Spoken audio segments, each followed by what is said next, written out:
This week we are making a little wreath for the dollhouse for Halloween. Stay tuned and see how fun and easy this project is.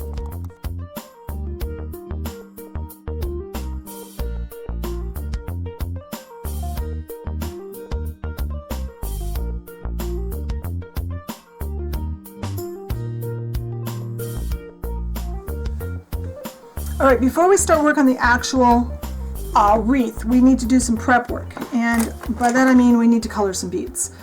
Because I didn't want to go out and buy a whole bunch of beads just to have a couple of each color. And I have a whole bunch of basic beads. Like I have these clear kind of iridescent beads, which I colored here. And I'll show you a little closer here in a second. And then I picked some white ones out of this package of mixed color seed beads. These I got at Walmart. The others I got, I'm sure, at Giant Fabrics or Michael's. I just stuck them onto toothpicks and I colored them with nail polish.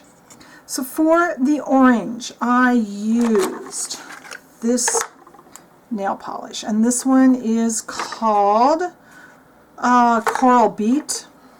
I haven't even used this one or the next one on my nails yet. I've used them in a craft project first because I just got them.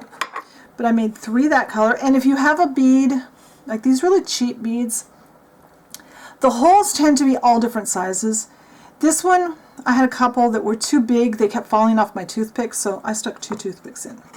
And then I'm drying them in the drying rack that I made quite a while ago on this channel. And those little seed beads I colored with this, oh, I love this color.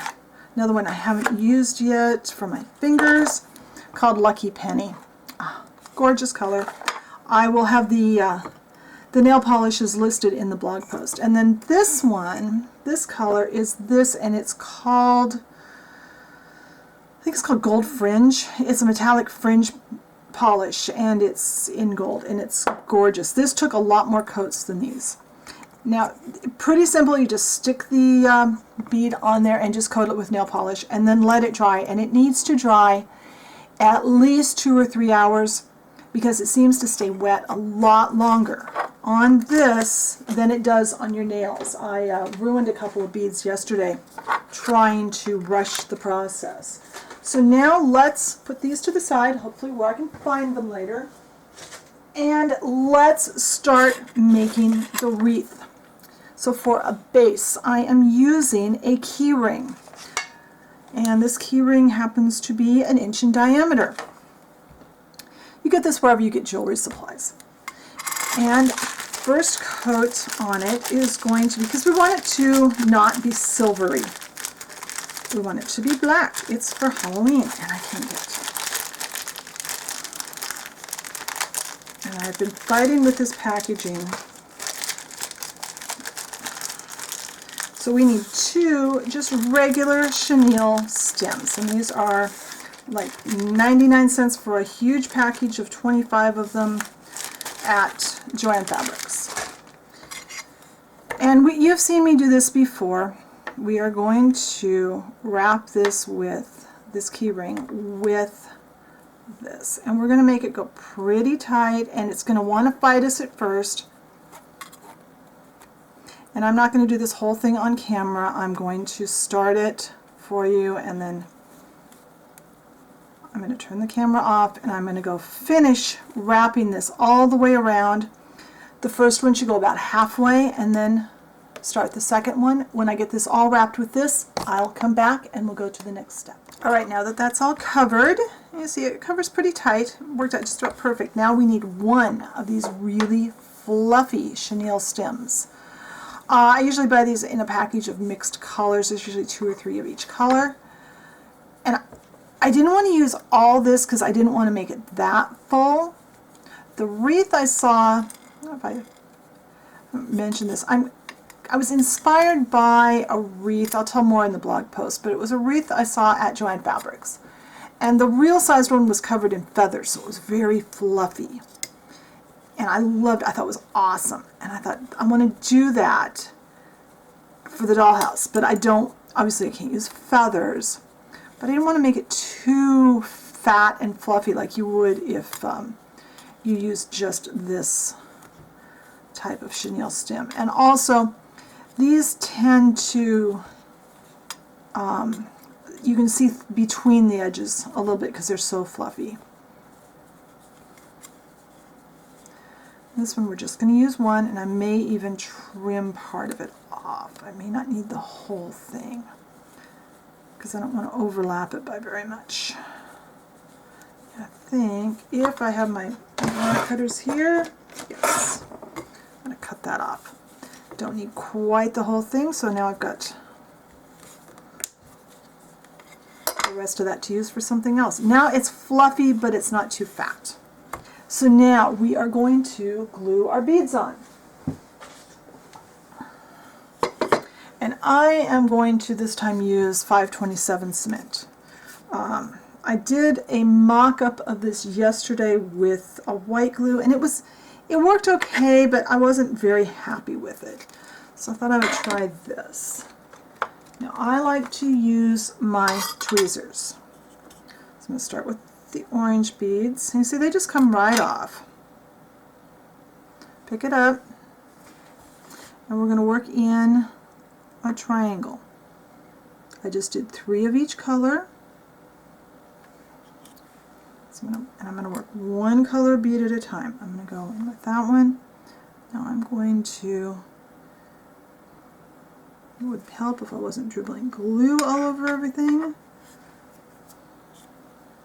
You see, they just pop off, the excess nail polish just stays there. That's better. Alright, now I'm going to do these. And I don't want to be the same, I want to go a little more to the side with this guy. Once the glue dries, they should stay just fine.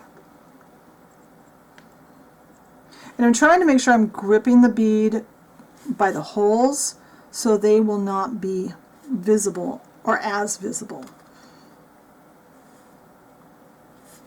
This still show a little. I'll tell a little bit more about how the inspiration for this worked in the blog post. Alright, now we've got these 3 little guys. Then we're going to add more what looks like more beads here in just a second.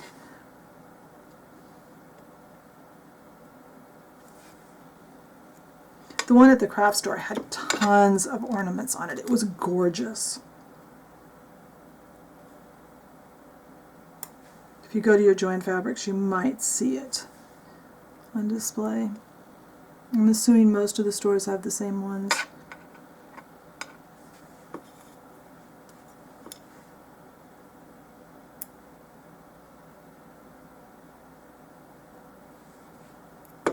This one is fighting with me. These little ones are a little harder to work with. Now, I want more beads, what looks like more beads. And I've got a product here. I love to play with this. It's called Beads in a Bottle by Tulip. And usually I think it's over with the fabric painting stuff. But this is a special dimensional fabric paint that is made to form what looks like a bead. And that one is almost the color of the ones I've already got, so I'm not going to use this one. They come 3 to a package, and I looked online, they're anywhere from $6 to $10 for the package of them. Places like Joann Fabrics has them, Walmart has them, you can get them lots of places. So I'm going to put some beads on with this. Now be very careful that you don't touch this. You usually round out pretty well. If you feel like it's sticking up too much, take like a toothpick and kind of convince it to be flatter.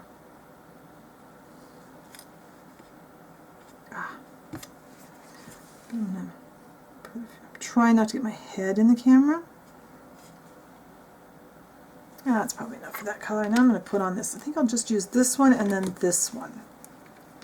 Always start tubes of stuff like this off of your project, not on. And then this will need to sit until it's completely dry, because you don't want to have this smearing. That will make that will ruin it. Hopefully my head's not getting in the camera. I don't think it is.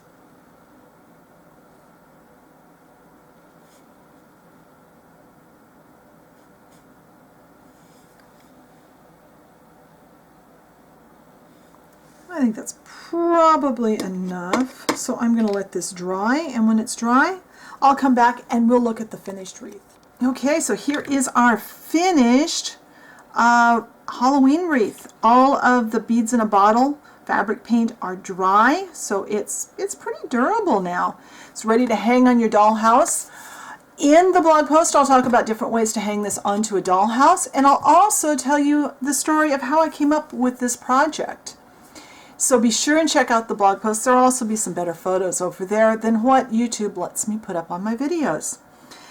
Also be sure and check out the Facebook page.